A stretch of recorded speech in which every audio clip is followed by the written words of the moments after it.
All right. Hey, everyone, and welcome back to episode 2 of season 5 here at Be a Warrior podcast. I'm Angie, and I am an above knee amputee. And today, obviously, the things that are going on right now is that I think of the people out in California, Southern California, and what they are going through with these horrific fires. And I know a lot of people that might live out there that have been affected by it, amputees, and it really makes you start to think. We've had a ton of fires here in Arizona this past year. It has been a really bad year, and we are on a record-breaking path for no rain. I can't remember what day we're at now, but we're, I think, at almost 140 days. And the record was set back in 72 with 160, I believe. And so that is never a good thing when it comes to a dry area with intense heat and the fact that one little spark starts a wildfire. And as an amputee, there are things that we need to think about. I mean, as our area will tell us, there's ready, set, and go bags. You need to be prepared, right, to get out when you need to. And that goes for everybody. And as an amputee or someone who might be in a wheelchair or whatever, you need to know exactly what you would need to take with you if for some reason you get stuck in a situation where you need to evacuate. So I would really stress to any of you, whether you are a two-legger or a one-legger, that you have your stuff together so that you know exactly what would be important enough to go. Because in a case like California or the wildfires we've had this year in Arizona, you have to decide the line on what needs to be taken, what's material, and what is something that's irreplaceable. And obviously human life, animal life is irreplaceable. Everything else, yeah, it would be heartbreaking to lose the photos and things like that, but you should just make sure you have your documents and anything like that. I know we keep a lot of things backed up on like external hard drives when we have, photo albums or documents that are really important to us, or even things as simple as what our kids did when they were 2, 3, 5 years old, 7 years old in school, things that they've made, we've taken photos of and put them on these external hard drives. Worst case scenario, then those hard drives can go with us and at least we intacted some memory of our past. So that isn't what I'm getting on and talking about, but I could not get on this week and not express my great sorrow, sadness, and fear for those that live in California, and our hearts and prayers go out to each one of you. Now, what I have been going through the last couple days, or evenings, I should say, is what is that's really been tugging at my heartstrings, and that is the title of this podcast, Alone in the Dark. And yes, that's literal for me right now, but it also could be a metaphor. And I don't know if you've ever heard people title things like Alone in a Crowded Room, and it's kind of what's going on inside of you. And amputees, we are truly one of those types of groups of people where there's a lot happening that people cannot see. The worst part for me the last couple nights, and I don't know why, I've been active, not extremely active, but I have been at my horses. I have been walking around on uneven terrain, banging my leg around in my new socket. So I am getting used to a new socket. That is true. And a lot of times that takes a week or two to get acclimated.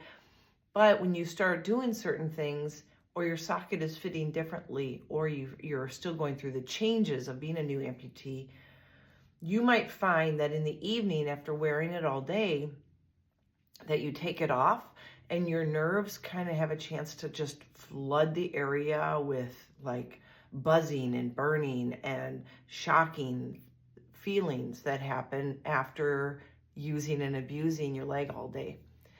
And that is where I've been the last couple nights. The worst part I think about it is the fact that when you are sitting there in bed and, my husband right next to me, you truly are alone in the dark. And the darkness is so quiet, right? In the middle of the night when there's nothing else to distract you, that's usually when the worst mental game happens for amputees and for a lot of people. I feel like anybody dealing with any medical issues or addictions or things like that, the nighttime is when the beasts come out, when the nightmares start to happen. And when I say nightmares, I do not mean the kind that you're actually dreaming, but the ones where you're wide awake. And sure enough, the last couple nights, I usually fall asleep on my left side, which is on my residual limb, and I usually use my good leg and I kind of wrap it around the end of my residual limb and kind of give it a nice hug, and that's how I fall asleep. The problem is that's like right at the beginning of the night when I'm just trying to get comfortable, but then we start to shift and move in bed. And the moment that I shift and try to face the other direction, and my residual limbs on the top, or I'm on my stomach, I notice the burning sensation skyrocket, which then like turns on a light in my head. And I am literally sitting there trying to figure out how to get comfortable. And the sensation of burning really bad won't cease. And I think what I've noticed the last couple nights is I've panicked because all of a sudden feel sick. Not like I'm gonna throw up, but like my stomach's upset. Am I starting to get sick? I kept thinking we were at church on Sunday. We were shaking hands. It was a packed church. Did I catch something from someone? That's what I was thinking Sunday night and Monday night. And I'm like, this is so bad. And then the next thing you know, I'm lost in my thoughts. My head is racing. How will I get through this? Will this be forever? How can I handle this forever, every night? I'm not sleeping well, which means eventually it's going to catch up to me. I'll probably be cranky in the morning. And if not by morning, definitely by the next night. I'll be so exhausted and it starts all over again, right? I go to bed. I totally crash as soon as I get my leg all cozy. And then I have to shift and turn around and go the other direction and face the other way. And it started all over again the next night. So I woke up this morning going, I don't know how long I can keep going like this and actually perform and do manual labor and work around the house, work at the horses, go to the gym, hike. I don't know if I can do it. And I started thinking, after having talked to so many different people over the last 6 years of being an amputee, I know that this is a point of contention for a ton of us, that they'll sleep during the day. If they're at home, they're not having to be at work. They'll sleep during the day because at night they can't. They just can't get to sleep. The dark is deafening. It is so quiet. Your mental state is screaming at you. The phantom sensations, and I say sensations, it is not phantom pain. It is literally the phantom sensations are so extreme in the dark that you are lost and you are alone. And that is where that character building really comes into play. During the day, I'll get phantom sensations all day long. But as soon as I start washing dishes, doing laundry, playing with the dogs, going to the grocery store, making dinner, getting to the horses, I'm wrapped up in other thoughts. There's other things catching my attention. But at night, when it gets dark and you are sitting there, and even if you have a spouse there in bed or your children have curled up with you, everyone is asleep and at peace. And you are at war inside. And I get it. I see you. If you're one of those people, I am there with you. The first thing I know I need to do is not to let my head get the best of me, which means I cannot go to that place that says, what if this is every night for the rest of my life? Once you go there, it is a very dark place and it is a very hard place to get out of. And I don't want you to go to that dark place. This will pass. Good days and bad days. I've had wonderful days where I go to bed and I feel great. All last week with my brand new socket on, I didn't feel this. And all of a sudden it's reared up. So something is happening, and it's just the way maybe I put my socket on the other day. And I will tell you for certain, what I believe is, if I put my socket on just a millimeter off than normal, and with a new socket, you're still trying to figure out the best way to get it on, and it's never the same way twice, well, all it takes is one way to get on, and you go the rest of the day, and it doesn't have to be off by much. where you can still walk and it's okay, but you might just be hitting one little nerve that's just like, nope, I don't like it. I don't like it. And I'm going to let you know tonight. But the problem is once you've pissed off that nerve, I believe, in my own opinion, I believe that that takes a couple days for it to settle down. That's why when people say, well, what do you take for it? I don't. But if it's bad enough and I'm really at wit's end, I will take like a Tylenol or acetaminophen so that I can maybe relax and maybe bring some inflammation down, because I believe that my nerves get hit, they swell. And if I can get inflammation out, maybe it's a placebo effect, but I'd rather have a placebo effect with a Tylenol here and there than with opioids or gabapentin or whatever. So I try to stay as far away from any medication. I want to be able to handle most of this on my own, because I'm not going to be able to take medication for the rest of my life. And if I can't figure out how to deal with it, the moment I'm off something, I might be stuck trying to figure out how to reinvent myself in the worst moments. So that is just my take on that part. The other aspect is truly a metaphorical. Sometimes you can be sitting here, it's midday, but metaphorically speaking, you're alone in the dark, because what's happening and raging on inside of you is a very lonely place. From the outside, I look great. I don't even look like I've got a missing leg. I got jeans on so I can go to the horses today after I'm done.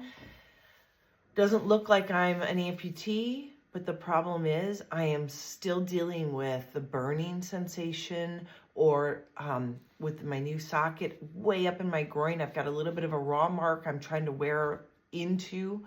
And struggling with that, especially when I wear jeans. I feel like the jeans kind of pinch the top of my socket.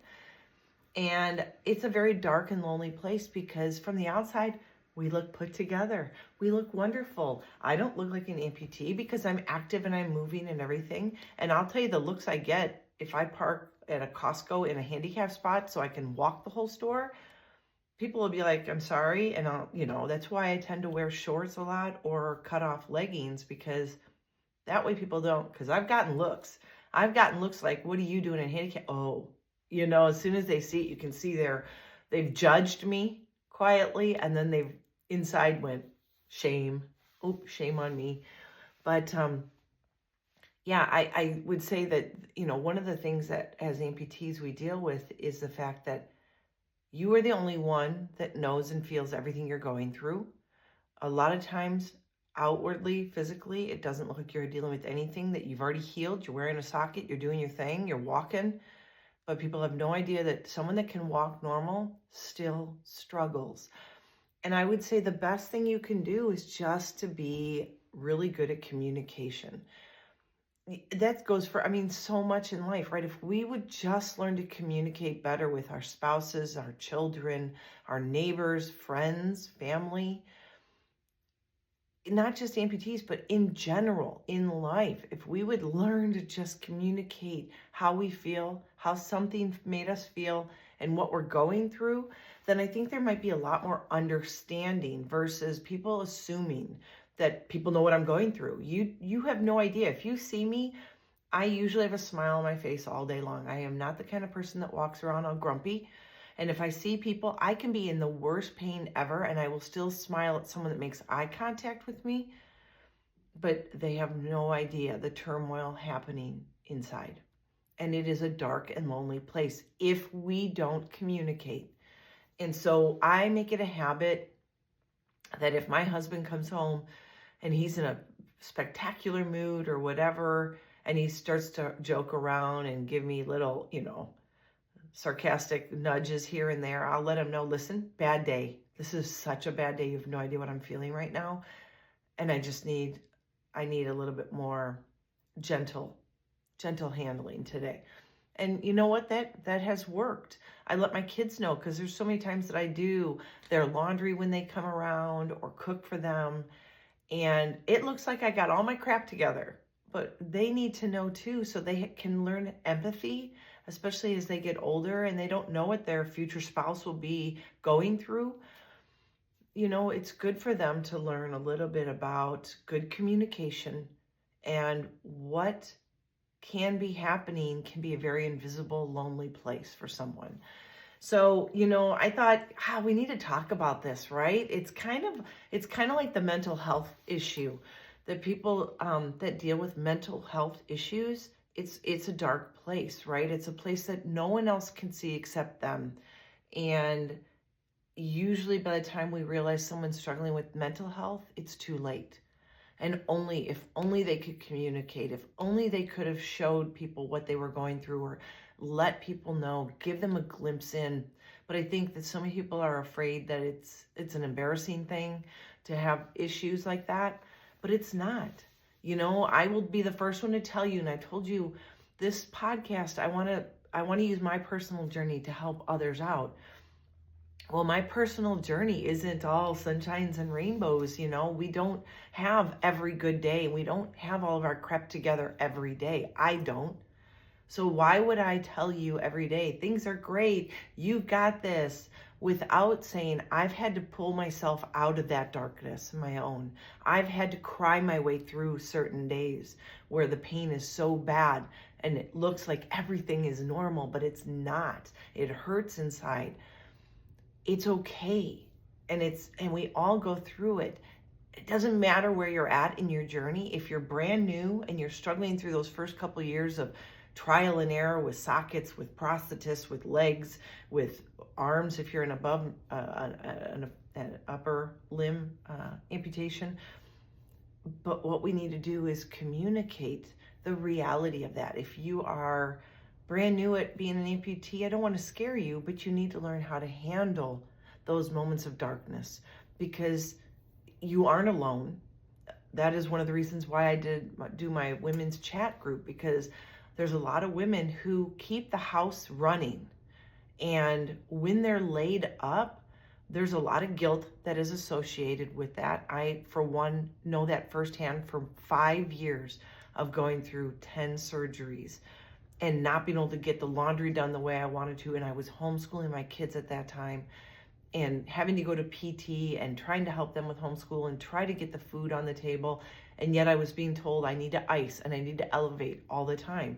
You can't ice and elevate if you're making dinner or folding laundry or getting the kids to school or schooling them. So I understand the guilt that goes with being laid up. Then you add on a layer of, what if I'm going through this and it hurts so bad I can't function and I want to lash out at everybody near me, and the noise level, if you have children, is so loud at times that your body cannot handle it. That's why you need to reach out and get help. You need to talk to people. You need to find support groups that can just give you a place to feel seen, feel heard and understood. You need to not just ask social media what they think, because that's not the important place, because you will always get some know-it-all who says they never have gone through that. It must be something you're doing. And that is not true. I know Paralympians that have gone through god-awful stuff and having to compete and then go have new surgeries done to check things and clean things up and re-seam and sew. And there's a lot. It doesn't matter what level of amputation you're at and where you're at in your journey. And if you're 6 years in like me, or you're 25 years and all of a sudden have your first bout of really bad phantom pains, it happens. It happens to us all. And that dark place doesn't have to be so dark if you communicate. Now, when I talk about the metaphorical dark place during the day, it's easy for me to reach out to a friend and just be like, I need to get coffee. I would really love to talk to you. Just reaching out, maybe I don't even share that I'm hurting. But the fact is, I can ask them how they're doing and they can go off on a tangent and it makes me forget what I'm going through. And that's sometimes all I need to get over the hump.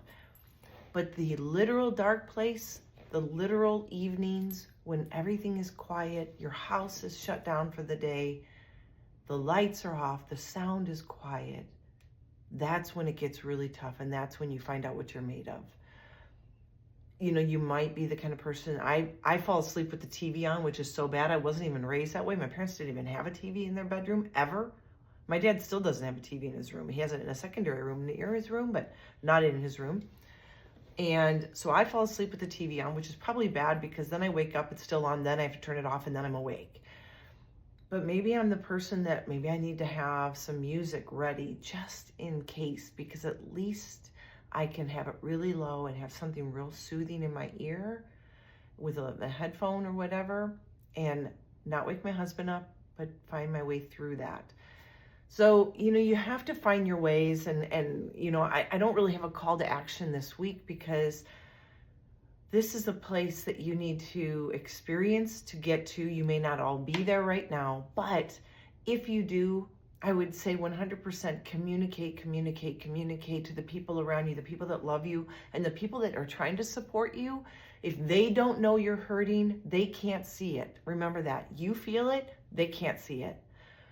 And if you need a way to get through the night, think about having the TV going or having music lightly on, or even white noise. Like we have, you can turn on something like we have a bed that has the massager, but it's really it just vibrates. It's really actually loud, and you don't realize it's on when it's happening. It's a very white noise, and it turns off, and you're like, oh, it's so quiet. It's so quiet in here. But I would say you need to have some sort of way to deal with it. Try not to jump to popping pills for it, because I'm a firm believer in it. You have to get a grip on the mental game and the mental toughness that it takes to get through that, and not rely on pharmaceuticals to get you through. Like I said, if you need something, because every once in a while I need something, I go to get, like I said, a Tylenol or an Advil or something like that, just to calm the nerves down. But that's it. So, and maybe it is get a drink of water. Maybe it is get up and move around. I use crutches at night. So I don't get up and use them very often, because if I don't have to, I don't want to. We have carpet that goes into tile. Knock on wood, I have not fallen yet on my carpet, but there are times when I have tripped over a dog toy. And that's no fun, but I'm pretty good at catching myself. And half the time I feel like I use my crutches and go to the bathroom with my eyes half shut. And so, anyway, I really want you to understand, though, that you are not alone, that dark place that we all go to can be during the day, or it can be truly at night when you're stressed and quiet. And you've got to find your way through it. You can do it. You're a warrior. You're strong. You're stronger than you believe and stronger than you know. So please don't ever think that you are weak when you go through it. Every episode you go through that grinds at you and tries to knock you down and push you aside and destroy you is an opportunity for you to rise up and become stronger. Think of it like going to the gym and lifting. If you go to the gym and you've never lifted a day in your life, and you grab 5 or 10 pounds and you try to do bicep curls, it can be very hard after 5 or 10, 15 reps. But you keep going to the gym, and the next thing you know, you can do 10 pounds and you can do 20 reps. So then you increase to like 12-pound dumbbells, and you can do 10 reps, then 15 reps. Then you switch up to 15 pounds. Every time I go to the gym is an opportunity for me to build my muscle to be stronger. The same thing goes for a runner. A runner cannot, if I haven't run in so long, I could not just put my running blade on and go and run a mile right now, let alone a marathon. First thing I have to do is learn to walk in my running blade again and get used to that and get better at it. And I'm going to fall and it's going to hurt, but I'm going to get back up. I'm going to dust myself off. I'm going to put a Band-Aid on the bloody end of my kneecap here, and I am going to press on. I'm going to do it again. I'm going to do it again. And if I were to continually do that every time I put my running blade on, I'm going to get better and I'm going to become a runner again. This is no different, but it's up here. It's up in your mental game. And your muscle in your head, that brain of yours, is one of the biggest muscles, and you've got to use it. You have to exercise it, and you have to really learn to hone in the skills of dragging your body out of a bad mental place. And it is not an easy thing because it's so intangible, and you don't know what's going to strike you as hard to deal with and what's going to be the struggle you end up with. It could come out of the blue like mine did Sunday night. out of the blue, not only was I struggling with the pain that didn't start when I first took it off, but it happened about an hour and a half after going to bed. And then I started feeling like a stomach ache and then a headache. And I was like, am I making myself sick, or am I actually did I catch something today? And the way I was talking to myself, and you know this, you sit in there and you're sitting in the darkness and your mind is working, and it's what happened today? What did I do today? How could this have happened? What caused this? Am I getting sick? Did I get something at church? All those things were running through my head, and I'm playing out the scenarios of what do I do to get comfortable? How do I handle this? How do I get over this? Because I need sleep. Sometimes my brain doesn't win and everything just shuts down and I fall asleep because I'm exhausted. And sometimes I can find that comfortable place and finally settle and rest. So this is how you build your tolerance, and you build success rates on the days when these phantom pains come at you with everything they've got. It is a mental game. It is a mindset game, and it is a self-talk game. You have to talk to yourself positively. You have to communicate outwardly to people positively about it. You don't want to drag it on. I've heard a lot of people say, if you speak about the pain, you give power to the pain. And I believe that. There's a difference between speaking about it because you're communicating, hey, husband, wife, I'm really struggling today. It hurts. It feels like it's burning my foot, like someone's lit a match, or bees are just stinging me or whatever. There's a difference between that and saying, I hate this pain. It sucks. It's never going to end. The difference is I'm telling someone about it so they can understand where I'm at, versus I am literally being so negative and woe is me about it. Like, what did I do to deserve this? And things like that. So there's a difference, right? We want to stay positive and communicate so people understand our mood and our experience, versus just berating the pain and giving it power over us and having meltdowns because I can't take anymore. And yeah, it's going to be a long life with all of the pains that we go through as amputees, but you can still enjoy life despite it. There's just going to be some bumps in the road that you're going to have to get through. And it really is all about you versus you. And you just have to figure that out and what you're made of. And I can tell you with true, heartfelt honesty, you are a warrior. I believe everyone is built with that mentality. It's a survival mentality. It's human nature to fight. We either flee or we fight. And in this case, when you're an amputee or you're struggling with something medically, you can't flee it. You can't get away from it. It's not a mountain lion. You have to face it and you have to fight it. And that every time you fight a little battle, a large battle, another little battle, you are strengthening yourself for each one to come till it's not as bad. And I promise you it will get easier. I still have the days where not too long ago I was walking up and down here in tears because I couldn't sit down, I couldn't lay down, I couldn't stand up, I couldn't be active, I couldn't focus on reading, I couldn't focus on a TV or a movie to get my mindset different. And I just had to pace. And I had to just, the only way my body could communicate the exhaustion I was feeling was to just cry it out. And sometimes that's just what we have to do. And sometimes it makes us angry. So we just have to do the best we can with what we have. I hope and pray that this kind of gave you a glimpse into what I've gone through the last few days. And I know it's not over. And I know I'm going to have to probably deal with it tonight, but I'm not going to focus on that. I'm going to focus on living my best life right now while I can. My leg is on. I have my pups right next to me, laying with me. I'm going to go see the horses. I'm going to take some time for me to breathe, to be quiet, to be still, and just appreciate all the gifts that I have been given in my life, and to be thankful for where I'm at, because it could be worse. So I hope this helped. I hope you can understand your own pain and understand that when you're alone in the dark, you're not really alone. Just make sure you communicate and let people know and reach out for some support where you can. I'm here. If you ever want some support, I'd be happy to support you through anything you're going through. Reach out to me, DM me, send me a message on my YouTube channel here, whatever it is. I hope you have a great rest of your week. And California, we love you. We're praying for you. And until next time, and as always, be healthy, be happy, be you.